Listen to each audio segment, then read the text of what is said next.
Pemirsa, sejumlah mantan karyawan dari sebuah perusahaan ekspedisi di Pekanbaru Riau mengadukan persoalan penahanan ijazah. Mereka mengaku ditagih denda belasan juta rupiah setelah berhenti bekerja. Sejumlah mantan karyawan yang ijazahnya ditahan oleh perusahaan tempat mereka bekerja mengadu ke Sekretaris Fraksi PDIP DPRD Pekanbaru, Zulkardi. Mereka yang bekerja sebagai kurir di sebuah perusahaan ekspedisi mengaku ijazahnya yang ditahan sejak awal masuk kerja sebagai jaminan pengiriman barang. Namun hingga mereka berhenti bekerja, ijazah tersebut tak kunjung dikembalikan. Parahnya, mereka juga ditagih denda yang bervariasi, mulai dari 5 hingga 13 juta rupiah. Denda yang ditagihkan tersebut merupakan akumulasi biaya operasional dan insentif yang dihitung secara sepihak oleh pihak perusahaan.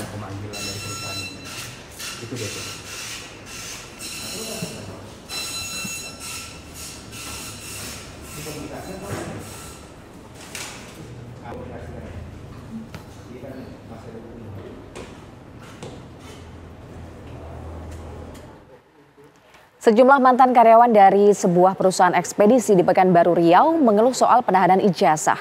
Bahkan mereka ini mengaku ditagih denda belasan juta rupiah, pemirsa, setelah berhenti bekerja. Dan untuk mengetahui mengenai persoalan dugaan penahanan ijazah, sudah bersama dengan kami ada Satria Danu yang merupakan salah satu mantan karyawan yang ijazahnya masih ditahan. Dan pemirsa, kami juga telah mencoba menghubungi pihak perusahaan melalui telepon maupun pesan singkat, namun belum ada respon hingga kini.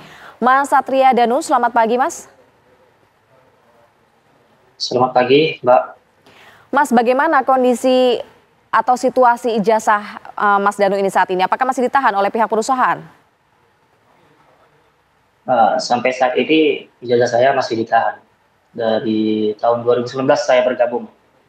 Dan ada nih teman-teman saya yang mengontak kan, sekitar 12 orang juga sampai saat ini masih tertahan di perusahaan tersebut. Padahal Mas Danu ini sudah keluar dari perusahaan sejak kapan, Mas? Kalau saya kronologinya begini, Mbak. Pertama saya masuk, kami kan ada kesepakatan kerja lah gitu ya.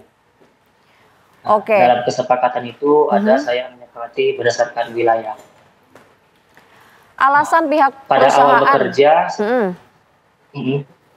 sudah tidak sesuai kesepakatan, lalu saya mundur, Pak. Oke. Pada hari awal bekerja itu. Jadi saya sudah memutuskan untuk mundur karena tidak sesuai kesepakatan. Jadi tahun 2019 itu. Kalau kawan-kawan saya ada yang sudah bekerja selama 2 tahun, 6 bulan, bervariasi Mbak. Oke, Mas Danu, tapi alasan dari pihak perusahaan masih belum mengembalikan ijazah dari Mas Danu ini apa? Itu yang saya kurang tahu juga. Saya kan dulu sempat mengadu juga kepada dinas terkait, kantor HAM. Alasan awalnya keamanan barang. Jadi kami kasih tenggang waktu itu 1 bulan, apakah ada komplain terhadap barang itu, ternyata tidak ada.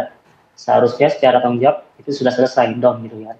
Tapi ternyata perusahaan tetap tidak mau mengeluarkan, malah mengenakan penalti. Yang penalti itu tidak ada dalam kesepakatan di awal gitu. Berarti sudah sejak kapan ijazah dari Mas Danu ini ditahan dan pada saat awalnya perjanjiannya itu seperti apa, Mas? Kalau ijazahnya saya sejak pertama saya masuk 2019 itu ditahan. Pertamanya kami kesepakatan itu sebagai keamanan ya, karena kami bidang ekspedisi membawa barang. Saya sih oke gitu ya, karena kalau mereka nggak ada jaminan, oke gitu ya.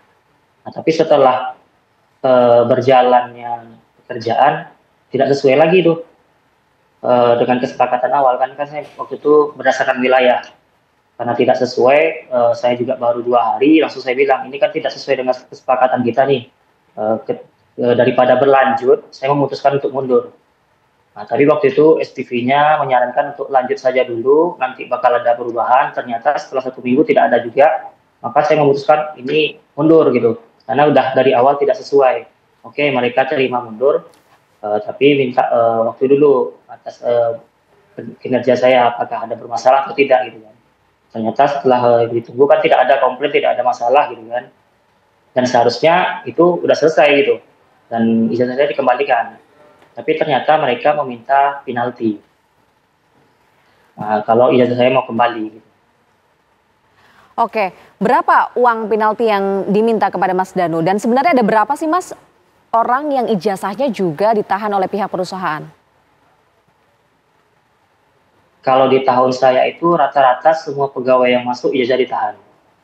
Hingga di terakhir teman-teman yang mengadu ke saya juga kan, ada 12 orang ini masih ditahan juga.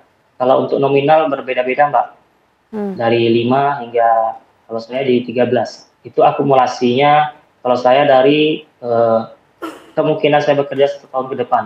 Gitu. Dari uang transport dan insentif, itu yang dikenakan. Padahal itu tidak ada di kontrak awal ya, nominal itu gitu. Nah itu yang sempat saya bahas juga ke dinas waktu itu dan HAM gitu kan. Nah ternyata ya tetap tidak bisa ditindaklanjutkan. Ya alhamdulillah lah terakhir ini tahun ini kan ada teman mengajak mengadu ke kantor fraksi kan PDIP. Alhamdulillah disambut oleh Pak Dewan kan. Ya, sampai di tahap ini lah Mbak. Mas Danu pada saat perjanjian awal begitu ya dengan pihak HRD, apakah dijelaskan begitu jika Mas Danu ini keluar sebelum waktu yang ditentukan akan ada sejumlah uang yang nantinya dimintakan kepada Mas Danu sebagai penalti ini? Nah itu yang menarik Mbak, itu tidak ada dijelaskan di awal, tapi memang ada penalti dan itu kan kita membawa barang Mbak, di situ ada nominalnya gitu ya, ada angkanya. Ya berdasarkan itu gitu Mbak. Dan tidak ada dibilang ini kamu bakal dapat penalti sekian sekian sekian kali sekian gitu. Kalau itu ada tertuang di awal mungkin saya nggak mau juga gitu. Tapi di situ tidak ada gitu. Oke, baik. Mas Satria Danu, terima kasih sudah bergabung bersama dengan kami. Kita harapkan juga segera selesai ya masalah ini, dan kita pun sebelumnya pemirsa sudah berusaha menghubungi pihak perusahaan, namun hingga saat ini telepon maupun pesan singkat yang kami kirimkan belum ada respon dari pihak perusahaan. Terima kasih Mas Satria Danu. Ya sama-sama.